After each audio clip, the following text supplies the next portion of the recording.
السلام عليكم. لي ما شاء الله الفيديو جديد غادي نشارك معكم ان شاء الله هاد الخطره هادي.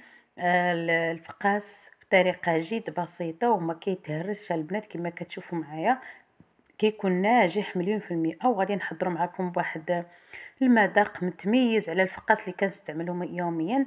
نتمنى ان شاء الله هاد الطريقه هادي تنال الاعجاب ديالكم وما كيتهرسها البنات، والشكل ديالو كيجي راقي وزوين. ونتمنى كما العاده البنات تبقاو معايا حتى لاخر فيديو نشوفوا طريقه التحضير والمقادير. هنا غنقول لكم في المقادير وديريكت نبدا في التحضير. عندي هنا غادي نحتاجو البيض، كما العاده البنات البيض ما يكونش من الثلاجه. غندير 4 ديال البيضات يكونوا الحجم ديالهم كبير، وغندير الكاس ديال سنيده، وكذلك غندير شويه ديال القرفه وشويه ديال السكنجبير كيخليو واحد المذاق رائع بزاف البنات متميز على الفقاس اللي كنستعمل يوميا. صراحه كيجيو رائع. ودرت قبصه ديال الملح كما كتشوفوا معايا، وكنضربوا كلشي بالضرب اليدوي هكا او يديكم. كنفضل ندير هذا الضرب هذا، وكندير 2 ساشيات ديال الفاني، وغندير 2 معالق ديال الخل. هاد الخل البنات حيت كما شفتوا هذا الفقاس ديالنا ما درناش فيه هاد الزرارع. هاد الخل كيعاونو كيكون هشيش باش ما يقصحش لكم بزاف. وغندير 3 معالق ديال الماء الزهر او اكثر الا بغيتو. عندي الكاس عنبه ديال الزيت نباتيه، وعندي واحد 2 معالق ديال الزبده كانت في الثلاجه وسخنتها شويه صافي، ما تكونش سخونه حيت غادي تخسر لكم البيض. صافي كنضربوا كلشي. وعندي هنايا كيلو ديال الدقيق، ولكن ما غاديش نديرو كامل، نبقاو نديرو فوق غير شويه بشويه. ما غاديش نقدر نقول لكم شحال غندير بالضبط، حيت كل دقيق كيفاش داير. انا البنات هنا دقيق استعملت دقيق عادي ماشي فرص، انما هذاك اللي كنعجنوه بالدقيق بالخبز ديالنا عادي. وصافي عندي هنايا معلقه ديال مايزينا. غنبقاو نضيفو الدقيق، نحاولوا الدقيق ما نكتروهش حيت الا كترناه غادي نحلو في العجينه ديالنا غادي تقصح لينا. وصافي هذا هو القوام ديالو. كيلو ديال الدقيق تقريبا نشاطو فيه واحد 2 كيسان، يعني البنات المجموع كامل تقريبا شي 800 غرام ديال الدقيق. هنا نسيت الخميره البنات ما درتهاش، ما ديروش بحالي الصراحه نسيتها وخليتها حتى الاخر عاد درتها. وصافي نحاول هكا ندخلها مزيان، صراحه عجبتني، ولكن حاولوا نتوما ديروها في الاول. والله الا نسيتها حتى جمعت العجينه وبانت لي الخميره حدايا. صافي هنا كنشكلوا 3 الكويرات، العجينه تكون في هذا الشكل هذا. وصافي نحاولوا نكونوا بحال بحال.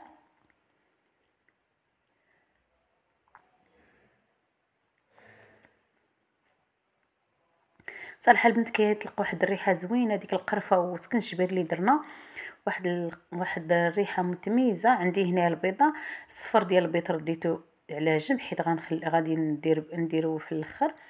وهنا الصفر ديال البيض درت ليه شويه ديال نسكافي وغادي ندهن به الفقاس ديالي من الداخل. عندي هنا 10 دراهم ديال اللوز و10 دراهم ديال هذا ديال الكركاع.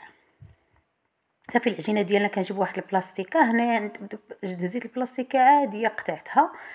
تقدروا ديروا اي بلاستيكه عندكم او السلوفان او حتى الكاغيط ديال هذا ديال الفران. المهم اللي متوفر عندكم هنا غير هذه كتعاوننا باش نسرحوا العجينه ديالنا. وصافي كنسرحوا العجينه ديالنا ما تكونش غليظه البنات وما تكونش ثاني رقيقه باش ما يخرجوش لكم الزرارع ديالكم اللي غديروا من الفواكه ديالكم اللي غديروا من الوسط. الا رققتوها بزاف ملي غادي تبغيو تروليوها غادي يخرجوا لكم من الجناب. انا هنايا سرحتها مزيان في الاخر جمعتها باش تعطيني الشكل هكا. وكندهن بديك نسكافي والصفر ديال البيض باش يتلصق لينا اللوز والكركاع مزيان باش ما يتحيدش لينا الا كنقطعوه. هنايا هاد الشكل هذا الاول درت الكركاعه كامل مكموله. انا درت هاد الطريقه هذه وكنخلي الخوا هكا بيناتهم وكنعمرو باللوز، وكذلك داك الخط الاخر كنعمرو باللوز. هاد الشكل هكا. وكاين غادي تشوفوا الشكل الثاني بحال اش غندير ليه هنا. المهم على حسب المقدار اللي عندكم نتوما. وصافي هنا كنخلي داك الفراغ هكا، ما نديروش حتى باش نقدروا نطويوها، نطويو الرولي ديالنا. كما قلت لكم 10 دراهم ديال اللوز و10 دراهم ديال الكركاع، مجموع 20 درهم. صافي هكا نحاولوا نسدوا عليهم هكا من الجنب باش ما يخرجوش لينا الزرارع، ونحاولوا نسدوا داك الخط حتى هو مزيان مزيان. وصافي هنا نبقاو نروليو البنات ونوركو نروليو ونوركو حتى كيتشد كامل داك اللوز وداك الكركاع. نكونوا متاكدين بلي دخل كامل العجينه وسطهم باش ما يجي الخوا ملي كنطيبوا الفقاس ديالنا ما يجيش فيه داك الخوا من الوسط. نروليو مزيان بهذا الشكل هذا، ونحاول نبقاو نسدو باش ما يتحلش لينا. وصافي هذا هو الشكل ديالو. وغادي نديرو في الطاوه ديالو، الطاوه ندهنوها بشويه ديال الزيت، او فرشوا ليها الكاريط ديال الفران. وهذا الشكل هذا الثاني انا هادو قطعتهم على جوج. هاد الطريقه هذه صراحه راها ما كتهز بزاف، كل قرقاعه فرقتها على جوج.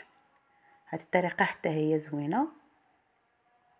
وداك الفراغ داك السطر الثاني كنعمروه بكاوكاو كما شفتوا معايا.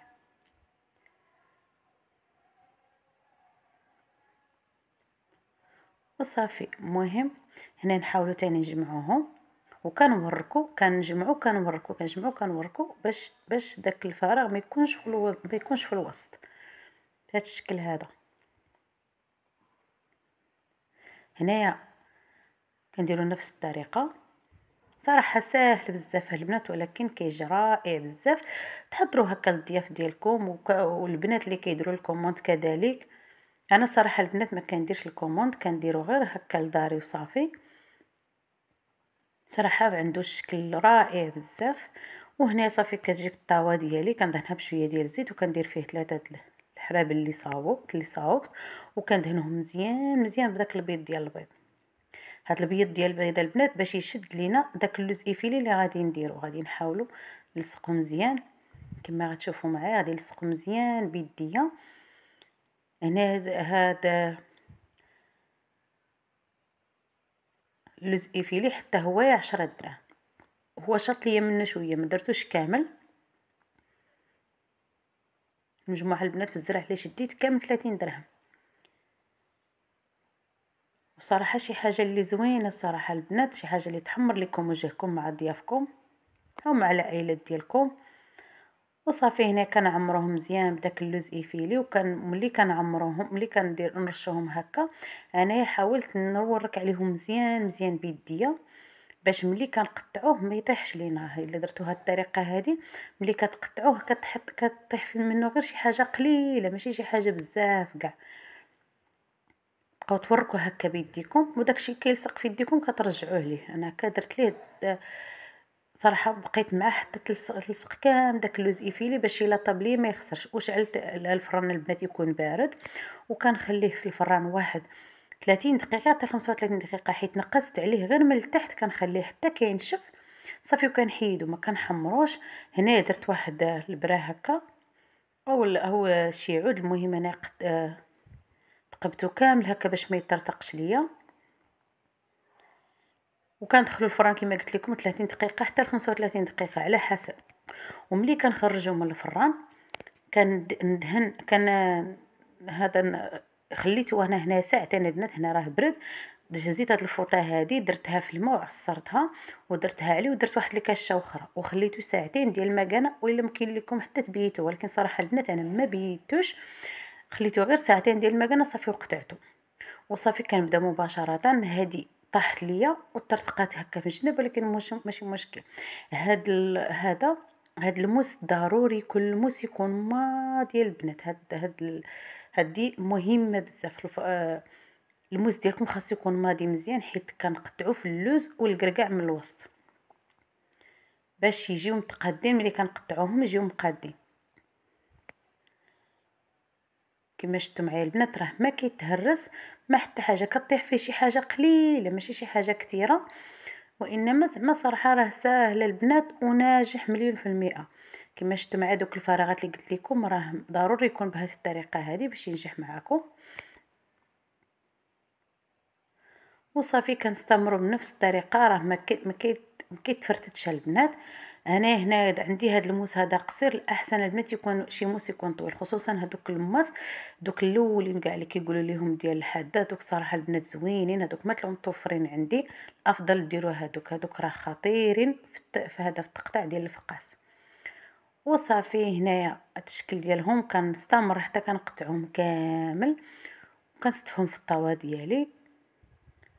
صراحه البنات راه ما كيتهرس، رطب رطب رطب كيبان ملي خليته ساعتين، وتقدروا نتوما تبيتوه، ولكن انا الصراحه زربانه عليه وبنفس الوقت البنات راه ناجح بهذه الطريقه نيت راه ناجح. خليته ساعتين ديال المكانه، ديروا ليه هكا او ديروا ليه حتى عليه حتى الميكا البنات الا زربانين عليه.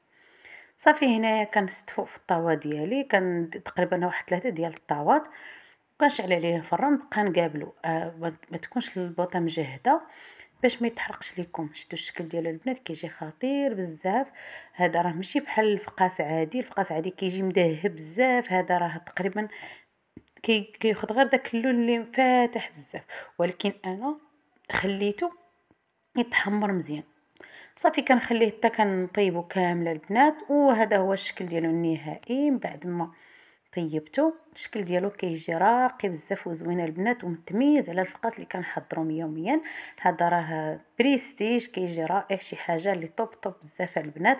هنايا انا كما كتشوفوا معايا راه حمرته شويه، تقدروا نتوما تخليوه غير داك اللون يكون مفتوح بزاف. انا صراحه عجبني هذا اللون هكا، خليته يكون اللون ديالو ذهبي هكا، وتقدروا نتوما تخليوه كما قلت لكم غير ياخذ داك اللون يكون شويه بيض. صافي كتحيدو. وصراحه البنات راه واحد الريحه كتخرج فيه خطيره بزاف البنات، وفي الشكل ديالو راقي، شي حاجه اللي طوب بزاف البنات. نتمنى ان شاء الله هاد الطريقه هذه تنال الاعجاب ديالكم، واكيد البنات الا جربتوه غادي يعجبكم، كيجي زوين بزاف. وكما العاده البنات نتمنى هذا الفيديو هذا ينال الاعجاب ديالكم، وما تنساوناش بالبارطاجات ديالكم واللايك الفيديو اكيد الا عجبكم. وكنشكركم بزاف على المتابعه وعلى التعليقات ديالكم الزوينين وعلى التشجيعات ديالكم اللي كيخليني دائما البنات نحط لكم الجديد. وكنشكركم بزاف على المتابعه. الى اللقاء، الى فيديو اخر ان شاء الله يا ربي.